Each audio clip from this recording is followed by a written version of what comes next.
Bon après-midi les auditeurs de Menyane TV. Maintenant, nous allons étudier le vocabulaire de français, anglais et en kinyarwanda. Tariyeri garamere, girite garande mada, nyogokuruza.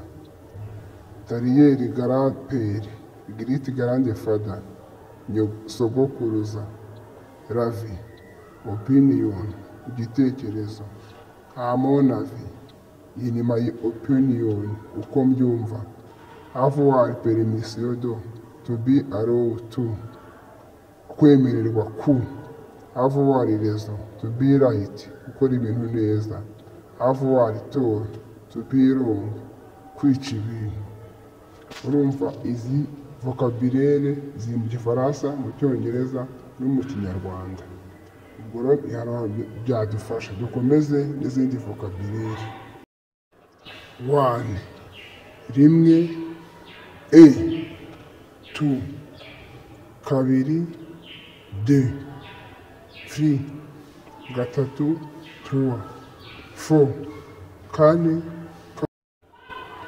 5 gatanu 5 6 gatandatu 6 7 karindwi 7 8 umunani 8 9 icyenda 10 icumi 10 11 cumi na rimwe 11 12 cumi na kabiri 12 20 makumyabiri 20 100 ijana 100 1000 igihumbi 1000 Opruazir, nishimiye guhura nawe. Ademe, na ejo. Abyento, na mukanya. Oui, yego. No, oya. Merci beaucoup. Urakoze cyane. Ka, ryari. Kame visiter hati, uzansura ryari.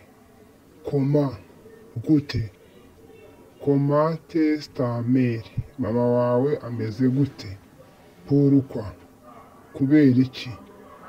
Pourquoi es-tu inquiet, kubera iki uhangaye. Verbe avoir au présent. Je, mfite. Tia, ufite. Ira, afite. Nous avons, dufite. Vous avez, mufite. Irizo, bafite. Âge, imyaka. Quel âge avez-vous? Mufite imyaka ingahe? J'ai 23 ans. Mufite imyaka 23. Adresse, umwirondoro. Quelle est votre adresse? Umwirondoro wanyu ni uwuhe? J'habite à Kanombe, près d'aéroport. Ntuye Kanombe, hafi y'ikibuga cy'indege. Ukora he cyangwa mukora he? Que faites-vous dans la vie? Ukora iki? Mukora iki? Quel est votre métier? Umwuga wanyu ni uwuhe? Est-ce que vous étudiez? Ese uriga cyangwa ese muriga? J'ai travaillé à mon compte. Ndikorera. J'ai travaillé à mon compte. Ndikorera. Je suis au chômage. Nta kazi mfite.